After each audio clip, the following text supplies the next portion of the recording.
There is an activity that you fear, viewer. For you, hopefully, are a Project Moon fan. And Project Moon fans fear reading. This is why I've been reading for you, dear viewer. Hello and greetings to this predictive analysis of Canto 7, The Dream Ending. Over the last few months, I've been reading Don Quixote, both parts, all 1,000 pages. My book's page and font size condensed it to 940, but 1,000 sounds a lot cooler. To the surprise of hopefully no one, this video contains spoilers. It has spoilers for all of Limbus Company released at the time of recording, which does not include Canto 7. The following are my predictions of the plot, based on having read the book. I hope I get some spoilers right, but only time will tell. I should also mention this video has spoilers for Library of Ruina, but I'll include a warning later so that you may skip that particular section if you want. With that long preamble out of the way, I'm your host, the LCCB, or Limbus Company Capybara for not short, and we have much to discuss. Before we dive into specific theories, I need to briefly discuss the structure of the book. People who have also read the book might have raised an eyebrow at the mention of the page count. Miguel de Cervantes, the author, released the novel in 2 books, a first and second part. These split up the 3 sallies Don made from his hometown.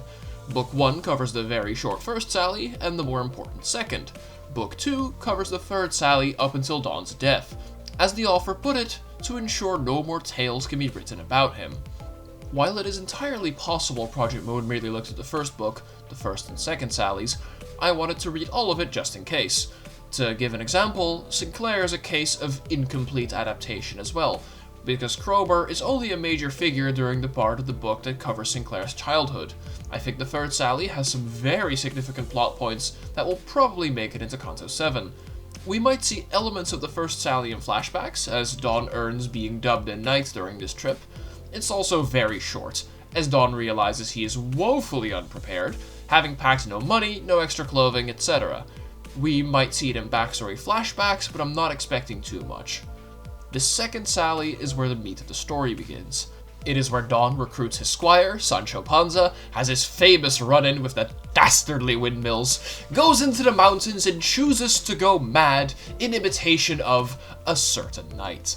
But I'm getting ahead of myself. I'd like to lay down a little more groundwork before we dive in, as I'll be referring back to said groundwork frequently. Alonso Quijano is a moderately wealthy gentleman from an unnamed village in La Mancha, a province of Spain. He's always been known as a man of good morals and well-read. He lives with his niece, Antonia Quijana, and his paid housekeeper. This is why I say moderately wealthy. He's got a servant, but he's not rolling in money. We never actually learn how he did earn his estate, but that's not important. As of recently, Alonso has been obsessed with a particular kind of book, novels of chivalry. It is worth noting that many of these are not actually contemporary works. They were fucking old already, even by Cervantes' standard. His niece and housekeeper both consider the books vulgar and foolish in the ridiculous things they describe, but Alonso seems to have fooled himself into believing these are entirely truthful accounts of real knights that definitely existed. We also learn just how literal Alonso takes these books as he sets out on his first sally, entirely alone except for his skinny old horse Rocinante. Knighthood is something earned and not simply proclaimed, so Alonso visits an inn, which he quite literally views to be a castle. The pair of prostitutes there are 2 ladies of the court, and the innkeeper is the Honorable Castellan. He gains permission of the Castellan to take a vigil over his armor in the chapel, otherwise known as a barn. And upon completion of it, the Castellan will dub him a knight. This goes with only a singular hitch, someone trying to make use of the feeding trough in which Alonso stored his armor. The aspiring knight furiously assaults him with his lance. The innkeeper smooths this over, and Alonso the Good finally becomes Don Quixote of La Mancha. Quick side note, Don is technically an honorific and not part of the name. Don is a term you can use when you are of noble blood, quite wealthy, or have some high-up job. The female equivalent of it would be Donna. However, the Limbus fandom is so used to calling our most noble fixer by the name Don that I will continue to do the same for the sake of clarity. After this, Don quickly goes to return home though, as he's had his first run-in with the truth that his favorite books are in fact not reality. The books never had the knights pack money or extra shirts, so neither did he. The innkeeper persuaded him that he did in fact need these, so he reluctantly returned home to get some. One trope of these books that does persist is that a knight must be in love. He must be enamored. But Don doesn't really know a lady worth falling for, so he quite literally invents one, the peerless Dulcinea of Toboso. She's extremely loosely based on the local stories of a beautiful peasant girl from a nearby village, who is not named Dulcinea or hailing from Toboso. Toboso is a city, by the way.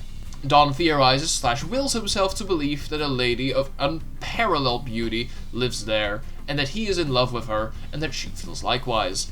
Upon returning home, his friends stage an intervention to try and get the knightly madness out of him, but Don won't hear any of it.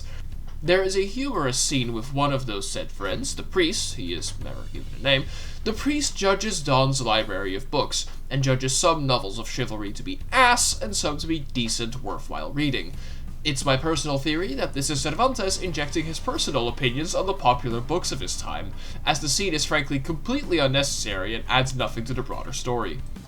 Moving on to the misfortunes of our lunatic old man, Don sneaks out and convinces a local peasant by the name of Sancho Panza to be his squire on his great journeys. While Sancho is a fairly normal Spanish name, still in use in the present day even, Panza is not. Panza basically means paunch, and it's not entirely clear if it's truly Sancho's last name, or if it's simply a mocking nickname that stuck to him. Neither Sancho or Don get very comprehensive physical descriptions, so it's pretty much left to interpretation. Sancho is an exceedingly dim-witted individual, and believes Don's lunacy, pun intended, word for word.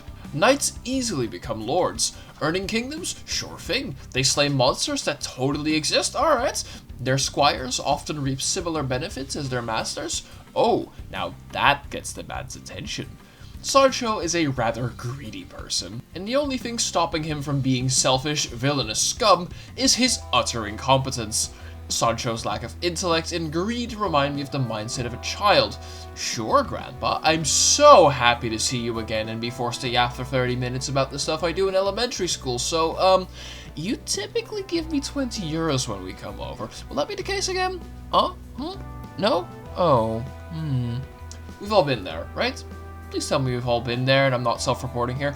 Anyway, that's the kind of vibe I get from Sancho. With Sancho in tow on his donkey, the pair set out on the second sally, a much longer adventure that lasts until the end of part 1 of the twin novels.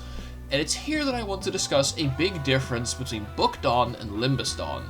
That being, Limbus Dawn is not delusional. Now that might sound insane, I get it, but bear with me.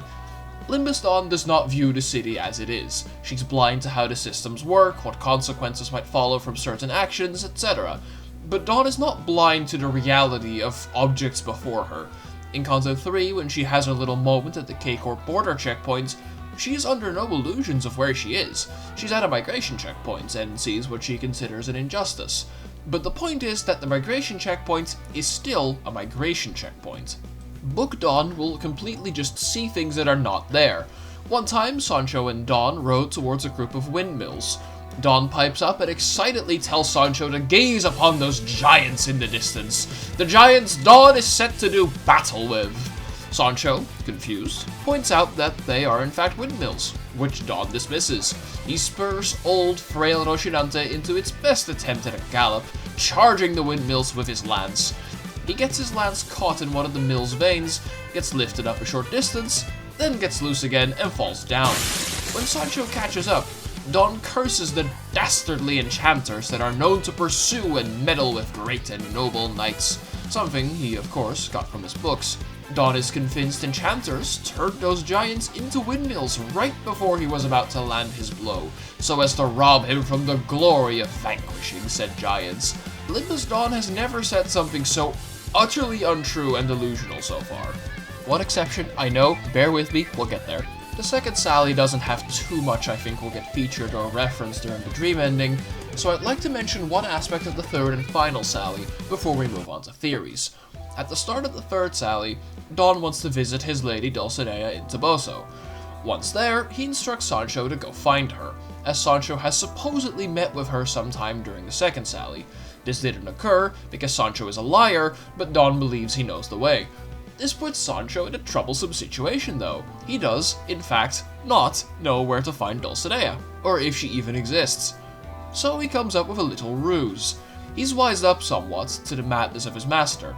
He still broadly believes the whole promise of making him a governor one day, but he's aware that Don sees things that aren't real, and he's going to make use of that to get out from under this task.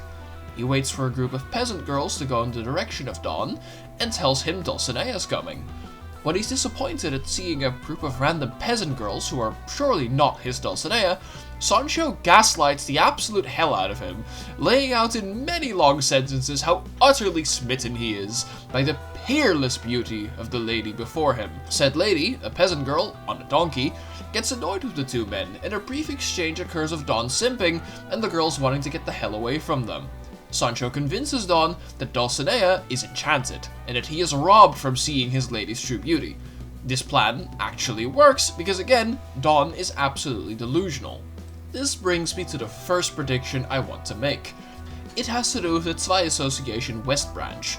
With them looking distinctly like knights, it is hard not to draw a connection between them and the knight-obsessed Don Quixote from the book. I believe the Zwei Association will be featuring fairly prominently, and I think Project Moon will feature a particular name among the Zwei. Don Quixote was written as a humorous satire of the novels of chivalry that were popular in those days. Don frequently references said novels, as he's literally read them all in universe. Don Quixote the novel pretends to be a true story, humorously pointing out how totally real it is at various points. There is one knight he talks about by far the most though, Amadis of Gaul. When he chooses to go mad, as I described before, Don considers imitating two knights. First is Amadis, whose melancholy and depression he wants to imitate. Second is... quick ruinous spoilers. Skip to the timestamp if you want to avoid them.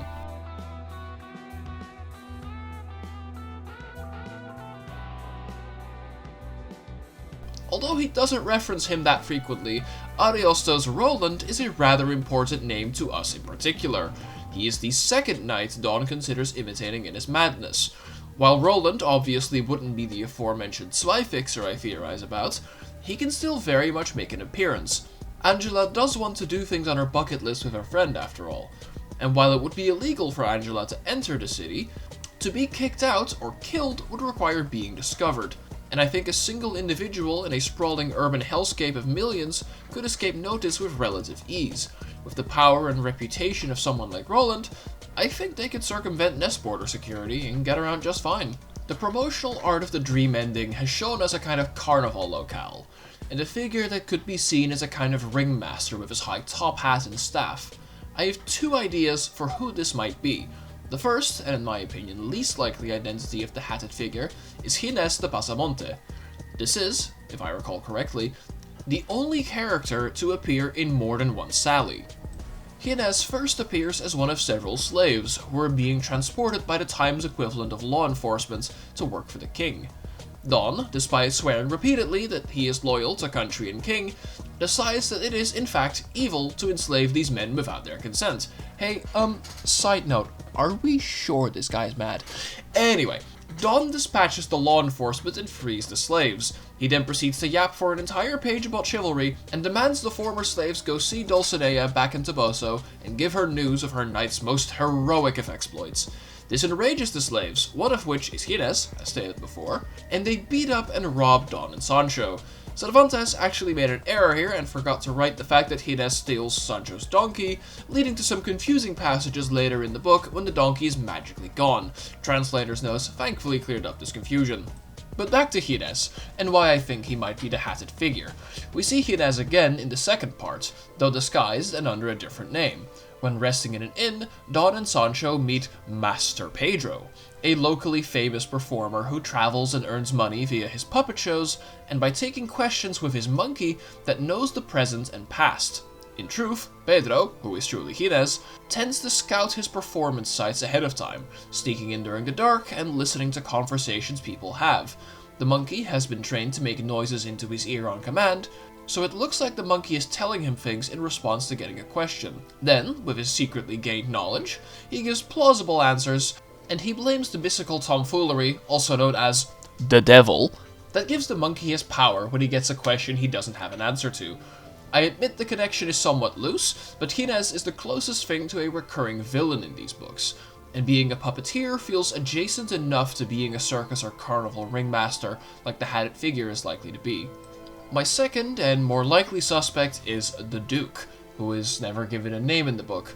We meet the Duke and his wife, the Duchess, in the second part, with part 1 already being published in Universe. Don and Sancho frequently run into people who already know them from the book. The Duke and the Duchess are two of such people, and upon realizing who they are dealing with, they quickly invite the pair to stay with them in their castle to extract as much amusement as possible from the pair. They play prank after prank on Don and Sancho, getting tens, if not hundreds of servants involved in orchestrating them all. The one with the most lasting consequences is on a hunting trip, when the gang camps out in the forest for a while. Night falls as they check traps and look for trails, and they spend the night here. That is, until light spreads throughout the forest, and the infernal noise of numerous carriages rings through the trees. Various supernatural figures reveal themselves on these carriages, including the devil himself, Merlin from Arthurian legends, and many more evil enchanters of myth that were relevant at the time this book was released. One of them is actually from the Amadis of Gaul books that I mentioned before. They carry with them what they claim to be the astrally projected form of real, unenchanted Dulcinea. Don and Sancho both just accept all of this as real because they are mad and dim-witted respectively. But this is also clearly a much more superstitious time in history. Merlin reveals unto Don the means by which Dulcinea can be disenchanted. Sancho must willingly accept being whipped exactly 3,300 times upon, and I quote, both of his broad buttocks, robust and large, bared to the whip, and struck in such a way that they turn red and smart and give him pain. For the rest of the book, Don hounds him to get his lashings in, and Sancho keeps procrastinating and telling him he'll do it when he feels like it and when it's convenient. Which, as you might expect, is never, except for at the end of the book where he figures out a way to trick Don into believing he's done the lashings. Side note, Sancho by this point also believes Dulcinea is enchanted. The Duke and Duchess gaslit him into believing this. It's a long story, and in my opinion, not the most relevant. Given how the Duke is the architect of many of Don's adventures in the second part, he might be reflected by the hatted figure being a villain who lords over and controls our Limbus Dawn. The only real mark against this theory is that the hatted figure is on their own, when the Duke and Duchess are a couple, and they orchestrate all their pranks together. These have been fairly normal predictions, but experience has taught us that Project Moon likes to supersize the central conflict and themes of the books they adapt. Cromer goes from a school bully to a murderous cult leader hellbent on dominating Sinclair entirely. Do with that phrasing what you will. The White Whale is a near godlike threat, and Heathcliff's relationship issues have caused literal multiversal levels of pain and suffering. What might we see in the dream ending to match that level of stakes? I propose that our Dawn is not real. She is, if you will, an imposter. You've probably heard this theory before, but people can't seem to agree on what true identity to ascribe to her. Some think she's Miguel de Cervantes, the author of the book. Hi there, Editing Cappy here. I realized upon listening back and editing I should probably explain myself. Like, you know, that's kind of my job in this video. The reason people think she's Miguel de Cervantes is because Cervantes has put a character in the book that is kinda just a self-insert.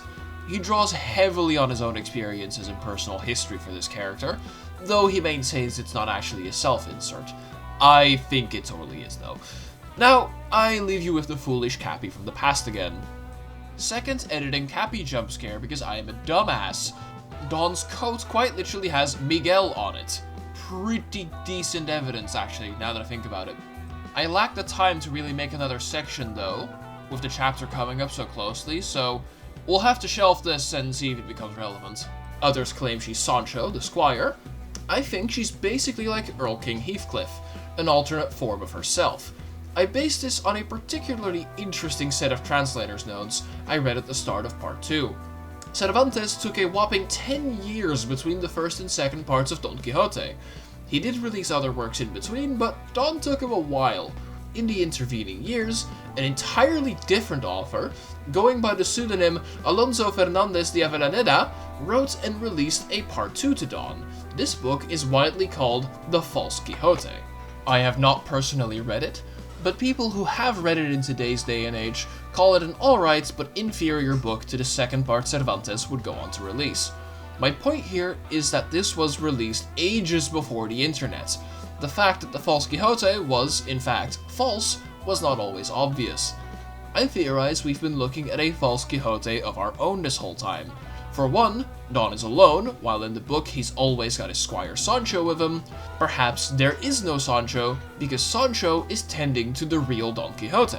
We also see in the various mirror worlds that Dawn has it in her to be a successful fixer, and to even attain happiness looking at her Sank Association ID. With that potential in mind, I think the real Don Quixote of Limbus Company might already be a successful heroic fixer, and some traumatic events surrounding herself and that fixer may have ruined her mind, leaving her...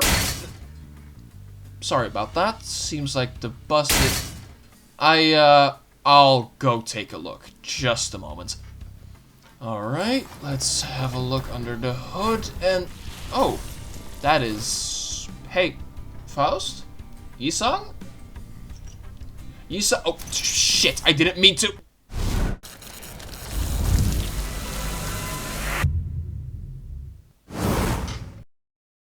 What are you? Calm thyself, my fellow rodent. There is much to discuss. Oh. Well then, I suppose you've been waiting for this part since the beginning. Let's finally address the vampire on the train. I will begin by apologizing for keeping you waiting on diving into this particular aspect of Dawn. I just wanted to share with you the agony of crafting a set of theories over the course of a few months while reading through the 1,000-page slog, only for half of it to go out the window due to an intervalo giving us a bombshell of a release. Where do I even begin? Dawn is a blood fiend. Magical vampire thing. Great. Starting off, I am amending my False Quixote theory. My belief in it has mostly evaporated now, because Dawn being a blood fiend is actually a surprisingly good thematic fit when you look at the book. Being a blood fiend is being true to Dawn's nature in the books, at least in the outcomes it leads to.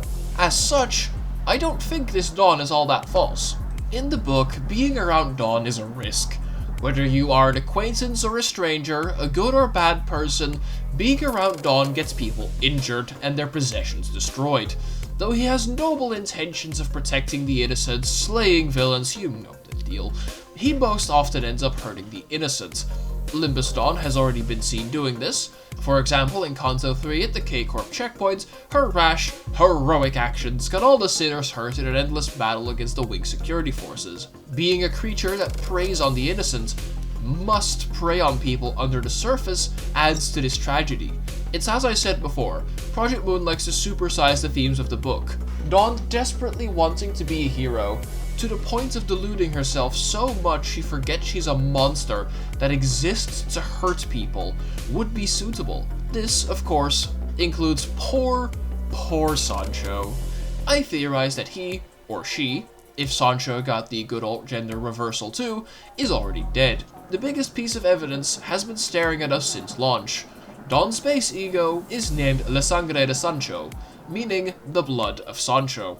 On top of that, the ego heals Dawn based on damage dealt. It is vampiric, if you will. I mentioned during the section about the Duke how Sancho got the task of lashing himself 3,300 times to break the enchantment on Dulcinea, and how he eventually tricks Dawn into believing he's done it. A little before said tricking though, Dawn gets a little tired of Sancho's excuses and is procrastinating. In the middle of the night, when Sancho is asleep, he decides it's lashing time, and attempts to quietly pull down Sancho's pants to give him a whipping. Sancho wakes up though, and a scuffle ensues. Sancho tries to talk himself out of the situation, but Dawn is not backing down this time. In the middle of this, Sancho threatens to kill Dawn. He does so in a somewhat roundabout manner, quoting a ballad from the time, but it's very clearly a threat, and Dawn backs down. I think maybe our Limbus equivalent of Sancho might not have been aware of Don's true nature, and when the Limbus equivalent of this occurrence took place, Don did not back down.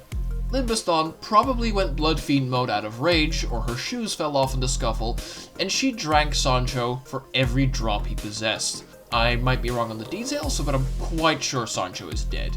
We have a lot of evidence for it, and something needs to explain his absence, as you can't really have a proper Don Quixote adaptation without a Sancho. With the Blood Fiend reveal, I want to talk about the Duke and Duchess some more. We've seen Blood Fiends act in an incredible hierarchical manner, blended with the smug superiority of noble titles and courtly ritual. I'm quite certain the Duke, Duchess, or both combined into one character will feature as fellow Blood Fiends. They might be of equal or higher rank than Don, thus letting them form a proper threat for Don. They could still be the Hatted Figure, and the Hatted Figure would also be a Blood Fiend on top of what I said before. Since we're revisiting past topics, it's time for that second batch of Ruina spoilers. Skip to the timestamp on screen, you know the deal.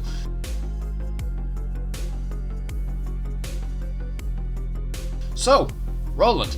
Again, our big man of fellow knightly origin, he and Angelica dealt with Elena, another Blood Fiend in the past. This isn't a super concrete connection to Dawn or the Blood Fiend she's involved with, but think about it for a moment. Limbus Company has propped itself up as the #1 name in town when it comes to distortions. They're looked at as experts, but we haven't seen a ton of work with distortions yet. We've taken on a couple in-game and some off-screen too, but the phenomenon is not exactly understood yet. Limbus is scratching the surface of distortions. Would it be unreasonable to think that Roland was viewed as a kind of expert on Blood Fiends after having fought with one and surviving? I think Roland may have dealt with, or even fought Blood Fiend Dawn in the past, and we might see that in a flashback. Ruina wouldn't show this to us as it's not very important to Ruina's plotline. Ruina spoilers are over now. I'd like to discuss some quick miscellaneous things before we get to the biggest thing I want to talk about. Saving the best for last, you know? My next topic is one I frankly don't have a theory for, but it's a scene in the book that felt significant and bursting with potential in adapting it. Not the exact happenings, but its meaning to Dawn. There is a particular adventure in the third Sally, where Dawn, Sancho, and a friend they made on the way that briefly joins them visit the cave of Montesinos. Don wants to go there for no real reason, if I'm honest. Hell, I'll read you the quote. Don Quixote asked to be given a guide that could lead him to the cave of Montesinos, because he had a great desire to enter it, and see with his own eyes if the marvels told about it throughout the surrounding area were true. Upon arrival, Don is lowered into the cave with a rope around his waist, despite Sancho and their guide protesting that this was a stupid idea. After about half an hour, they attempt to pull him back out, but find the rope to be holding nothing. Inside, Don is having what I can only describe as a deeply spiritual drug trip, but without having taken any kind of drugs. He is having visions of being down there for days, meeting the spirit of the same Montesinos that the cave is named after. He sees enchanted Dulcinea frolicking in some underground meadow that doesn't exist in reality, as well as a figure with the same name as Roland's sword, but it is a person and features in ballads and stories of the time. When Don eventually awakens from these visions, he grabs onto the rope he came down on, and seeing this, Sancho pulls him back out. They conclude Don must have been dreaming or something, because he simply hadn't been gone that long. Don thinks Enchanter screwed with the flow of time, because of course he does. As I said before, I have no theory on how this sequence might feature in Canto 7, just that I think there's decent odds of some kind of adaptation of it making it into the story. In the original script, it was now time for the biggest prediction I wanted to make, but then the trailer for Zwei Ishmael came out and gave me something else to discuss. Something that, fortunately for me, happens to flow nicely into said final section. I want to discuss how Don's third Sally came to an end. Before he embarks on said Sally, we meet a new character in Don's home village, Bachelor Sanson Carrasco. He's a bachelor in the way that he has a bachelor's degree, not that he's single.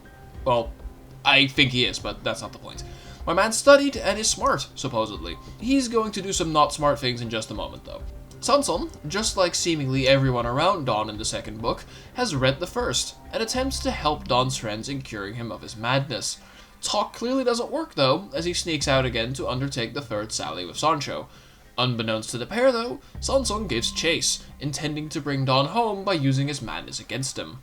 Clad in borrowed armor and served by Sancho's neighbor in disguise, this pair present themselves as a knight-errant and his squire, exactly like in the books, calling himself the Knight of the Mirrors, after the various little mirrors that decorate his armor.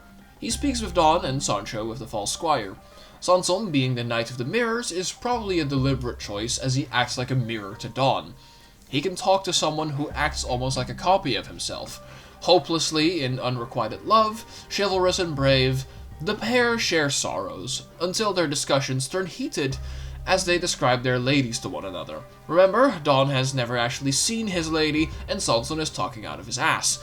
Anyway, Don demands the Knight of the Mirrors admit that his Dulcinea of Toboso is the greatest, most beautiful lady in all the land. Sanson refuses, and challenges him to a joust over it. If he loses, he'll admit Dulcinea's superiority. If he wins, though, his condition is that Don must return to his village for a year, and renounce his calling as a knight during this time, tend to his home, his family, etc. He hopes to find a cure for Don's madness during this time, and knowing his obsession with honor, Sanson is confident Don will keep the promise.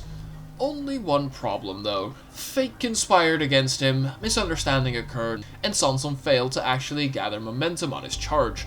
Don slammed into him, knocked him off his horse, and won the duel. Defeated and injured, Sanson goes home, for now. Near the end of the book, when Don is in Barcelona, Sanson appears again. New armor, new identity, the Knight of the White Moon, but without a squire this time. He issues essentially the same challenge to Don. Now, in the Zwei Ishmael trailer, she mentions the Order of the Lunar Visage, a knightly order, presumably, being referred to by Ishmael, who herself looks like a knight, and the moon is referenced in their name. I think the Order of the Lunar Visage is not a throwaway line.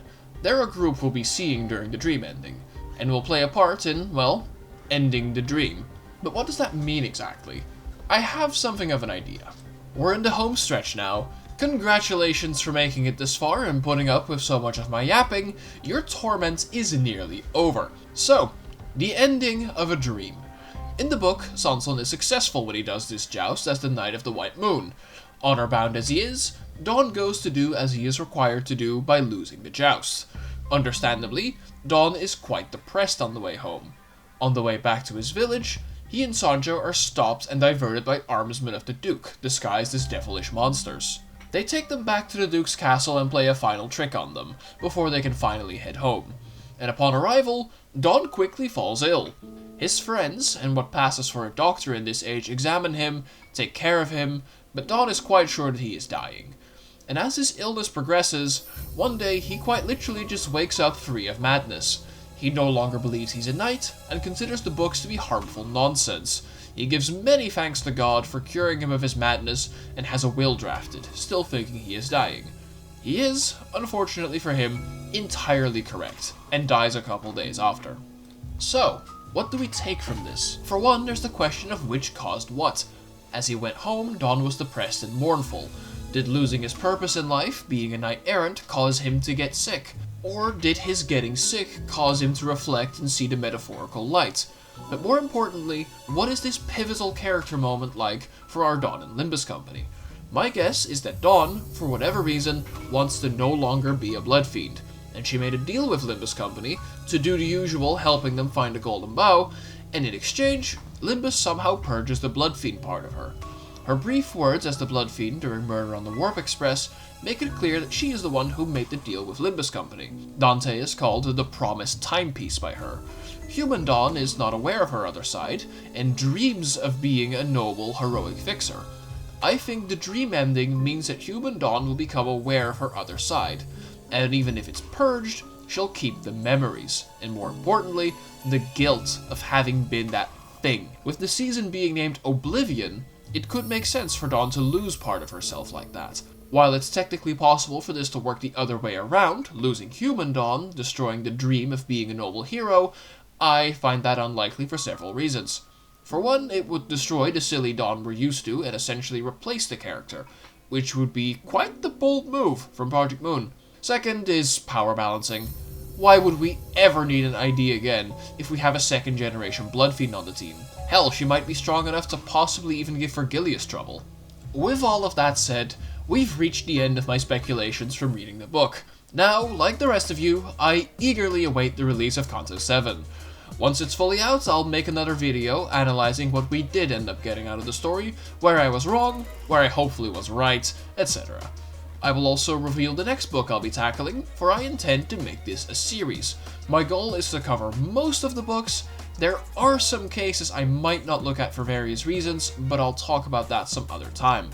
For now, I hope you somehow enjoyed my autistic ramblings, and I would be honored if you subscribed for more of them. I also want to give special thanks to Edith Grossman, who did the translation of Don Quixote that I read. Her translator's notes were an important resource for this video. Now, from the bottom of my oversized rodent heart, thank you very much for watching.